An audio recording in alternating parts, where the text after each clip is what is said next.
الذي هدانا لهذا وما كنا لنهتدي لولا أن هدانا الله.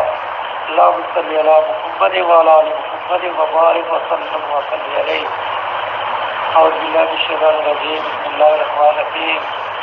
عن ابن عمر قال اتخذ رسول الله صلى الله عليه وسلم خاتما من ورق ثم نقش فيه محمد رسول الله فقال لا ينقش أحد على نقش خاتمه هذا. انگوٹھی کا نقش یعنی انگوٹھی کا نگینہ. سیدنا عبداللہ بن عمر رضی اللہ تعالیٰ عنہ سے روایت ہے حضرت صلی اللہ علیہ وسلم نے چاندی کی انگوٹھی بنوائی. پھر اس میں یہ لکھوا دیا محمد رسول اللہ صلی اللہ علیہ وسلم.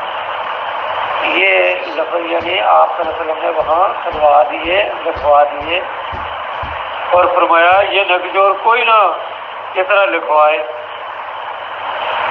کیونکہ وہ علامت تھی آپ کی. آپ جب خط لکھتے تو اس کو وہ مور بطور مور وہاں لگاتے. جو لفظ تھا محمد رسول اللہ یعنی وہ مور تھی آپ کی. خط وغیرہ لکھتے تو آپ وہاں مور جو ہے وہ سبز فرماتے. اب یہ نقش انگوٹھی پر کرانا منع ہے. اور بعضوں نے کہا کہ اب مکروہ نہیں کیونکہ التباس کا ڈر اب باقی نہیں ہے, لیکن کہتے ہیں کہ ہم کہتے ہیں کہ ممانعت عام ہے ہمیشہ کے لیے. اور یہ جو انگوٹھی تھی آپ کے ہاتھ میں رہی آپ کی وفات تک. پھر ابو بکر صدیق رضی اللہ تعالیٰ عنہ کے پاس, پھر عمر فاروق رضی اللہ تعالیٰ عنہ کے پاس, پھر سیدنا عثمان غنی رضی اللہ تعالیٰ عنہ کے پاس. ان کی آخر خلافت میں عریض کے کنویں میں گر گئی.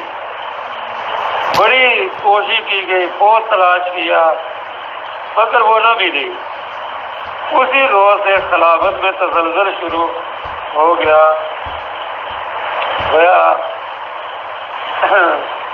وہ حاتم سلیمانی کی تاثیر رکھتی تھی. آگے ہے کہ انس رضی اللہ تعالیٰ عنہ سے روایت ہے کہ حضرت صلی اللہ علیہ وسلم نے چاندی کی ایک انگوٹھی بنائی. اس کا نگ ابشیر ٹھیک کا تھا یعنی کالا, اور اس میں یہ نقش تھا محمد رسول اللہ صلی اللہ علیہ وسلم. اب ہمارے زمانوں میں یہ مترجم لکھتے ہیں کہ حضرت صلی اللہ علیہ وسلم کا ایک نامہ ملا ہے, ایک خط مبارک جو آپ نے مقوقس قبطی کو لکھا تھا اور حاتم بن ابی بلتع کے ہاتھ میں روانہ کیا تھا. اس پر بھی مور جو ہے وہ ثبت ہے, اور اس روانہ کی عکسی تصویریں جو ہے وہ کافی یعنی کتابوں میں بھی ہیں. ایک امیر حمزہ صاحب نے سیرت النبی صلی اللہ علیہ وسلم کے موضوع میں ایک کتاب لکھی ہے. اس میں بھی جتنے بھی خط تھے نبی صلی اللہ علیہ وسلم کے وہ ان کا جو ہے انہوں نے تصویر بنائی ہے, اور باقاعدہ وہ مور جو ہے وہ نظر آتے ہیں. سونے کی انگوٹھی کی ممانعت, یہ جو پیچھے بھی گزر چکا ہے کہ سونا ہے جو ہے وہ مرد کے لیے حرام ہے, چاہے وہ اس کی زنجیر بنوا کے لٹکائے یا انگوٹھی بنوائے یا کوئی بٹن وغیرہ لگا لے, تو یہ مردوں کے لیے حرام ہے. جناب حضرت علی رضی اللہ تعالیٰ عنہ سے روایت ہے کہ حضرت صلی اللہ علیہ وسلم نے منع کیا سونے کی انگوٹھی پہننے سے مردوں کو. بے شک وہ سسراریوں نے دی ہو, کسی دوست نے دی ہو. ابھی شادی وغیرہ میں پہنتے ہیں تو کہتے ہیں کہ ہمیں تحفہ دیا سسراریوں نے, ہم نہیں اتار سکتے. لیکن اگر جناب محمد کریم صلی اللہ علیہ وسلم روزے کوثر پر ہی اس کو رد کر دیں تو پھر اس آدمی کی طرف اس کو ملنا نہ چھوڑ دیں تو ہمیں اللہ کے نبی صلی اللہ علیہ وسلم کی اطاعت جو ہے وہ کرنی چاہیے. جب اللہ کے نبی کا حکم ہو، اللہ کا حکم ہو، اللہ کے رسول کا حکم ہو، تو پھر اس کو مانے، پھر اسے تسلیم کرے. تو سونا جو ہے یہ مرد کے لیے حرام ہے، اور پیچھے بھی یہ گزر چکا ہے. سیدہ عائشہ صدیقہ رضی اللہ تعالی عنہا سے روایت ہے کہ نجاشی بادشاہ نے آپ کو ایک چھلا بھیجا، اس میں سونے کی انگوٹھی تھی اور اس میں ایک کالا نگ جڑا تھا. آپ نے اس کو ایک لکڑی سے چھوا، آپ کو اس سے نفرت تھی، ہاتھ بھی لگانا پسند نہ کیا، لکڑی سے چھوا یا کسی انگلی سے لیا. پھر اپنی نوازی امامہ بنت ابو العاب آپ حضرت زینب کی بیٹی کو بلایا اور فرمایا تو اس کو پہن ہے چھوٹی بیٹی. حدیث میں یوں ہے اس کا نگ حبشی تھا، یعنی کالا ٹھیک تھا. بعضوں نے کہا آپ صلی اللہ علیہ وسلم کی انگوٹھی کا نگ بھی چاندی کا تھا. یہ احتمال ہے کہ وہ اور ہو، یا اگر وہی ہو تو حبشی سے یہ مراد ہوگی کہ اس کا بنانے والا حبشی تھا یا حبشی طرز پر بنائی گئی تھی. نبی صلی اللہ علیہ وسلم نے یعنی اس انگوٹھی سے نفرت کی، چھڑی سے چھوا، خود نہیں دیا لیکن اپنی نواسی کو دے دیا. یعنی عورتوں کے لیے سونا حلال ہے، مردوں کے لیے حرام ہے. انگوٹھی کا نگینہ جو ہے ہتھیلی کی طرف رکھنا پہننے کی حالت میں. ابن عمر سے روایت ہے کہ حضرت صلی اللہ علیہ وسلم اپنا نگینہ ہتھیلی کی طرف رکھتے تھے، کیونکہ نگ جو تھا اوپر رکھنے سے اکثر کام کاج میں حرج ہوتا ہے اور دوسرے شخص کو اس سے چوٹ بھی لگ سکتی ہے. تو بہرحال کہتے ہیں کہ حضرت صلی اللہ علیہ وسلم کا جو نگینہ تھا اس کو اپنے ہتھیلی کی طرف رکھتے تھے. انس بن مالک رضی اللہ تعالیٰ سے روایت ہے کہ حضرت صلی اللہ علیہ وسلم نے چاندی کی انگوٹھی پہنی، اس میں حبشی نگینہ تھا اور آپ نگینہ ہتھیلی کی طرف رکھتے تھے. آگے ہے کہ دائیں ہاتھ میں انگوٹھی پہننا. عبداللہ بن جعفر سے روایت ہے کہ حضرت صلی اللہ علیہ وسلم دائیں ہاتھ میں انگوٹھی پہنتے تھے. اور مسلم کی روایت میں بائیں ہاتھ میں بھی ہے یعنی یہ چھنگلیاں جو ہے یہ چھوٹی انگلی اس میں پہننے کا ذکر ہے. یعنی آدمی جو ہے یہ چھوٹی انگلی میں پہن سکتا ہے. آگے ہے کہ انگوٹھے میں انگوٹھی پہننا کیسا ہے. حضرت علی رضی اللہ تعالیٰ سے روایت ہے کہ حضرت صلی اللہ علیہ وسلم نے مجھے منع کیا اس میں اور اس میں یعنی حضرت علی رضی اللہ تعالیٰ نے یہ انگوٹھے کی طرف اور یہ انگلیوں کی طرف اشارہ کر کے کہا کہ اس میں اور اس میں پہننے سے مجھے اللہ کے نبی نے یعنی روکا ہے. تو مسلم کی روایت جو ہے وہ اس کے خلاف ہے. شاید مراد یہ ہو کہ جب انگوٹھیاں پہنے تو اس طرح نہ پہنے کہ ایک انگوٹھے میں ہو ایک جو ہے چھنگلیے میں، یا یہ ممانت خاص حضرت علی رضی اللہ تعالیٰ عنہ کے لیے خاص ہو کسی خاص علت کی وجہ سے.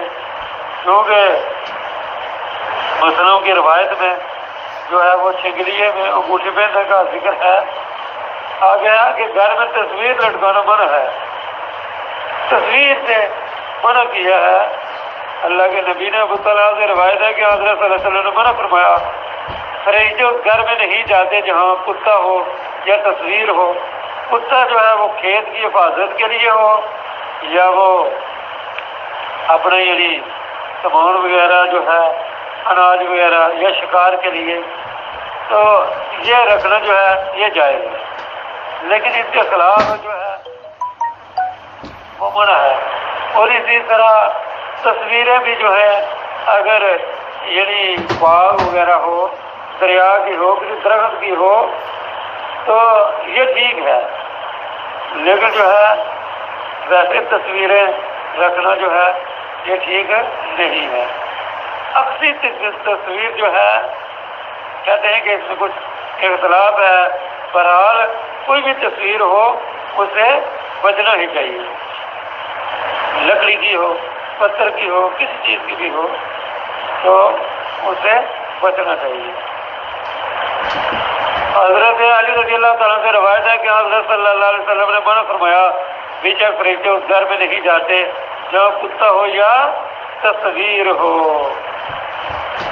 تو مراد یہ ہے کہ رحمت کے فرشتے جو مسلمانوں اور سچے مومنوں کے پاس شوق اور محبت کی وجہ سے آتے ہیں، وہ اس گھر میں نہیں آتے جس میں کتا یا تصویر ہو۔ مطلب یہ ہے کہ فرشتوں کو ان چیزوں سے نفرت ہے، اور یہ مطلب نہیں کہ جہاں کتا یا مورت ہو وہاں فرشتہ جاتا ہی نہیں، اگرچہ اس کو حکم ہو جائے، یعنی جب اللہ کا حکم ہوگا تب تو جائے گا۔ تو یعنی حدیث کا مطلب یہ ہے کہ فرشتے نفرت کرتے ہیں ان چیزوں سے۔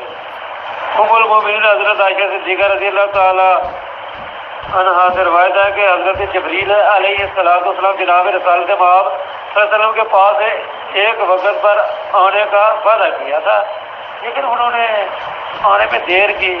آپ باہر نکلے، دیکھا تو جبریل امین علیہ السلام دروازے پر کھڑے ہیں۔ آپ نے فرمایا تم اندر کیوں نہیں آئے؟ انہوں نے کہا اندر گھر میں ایک کتا ہے اور ہم اس گھر میں نہیں گھستے جہاں کتا ہو یا تصویر ہو۔ یہ باب جو ہے ختم ہونے والا ہے، ایک دو حدیثیں اور سن لیں۔ سرخ زین پوشوں اور چار جموں کا بیان۔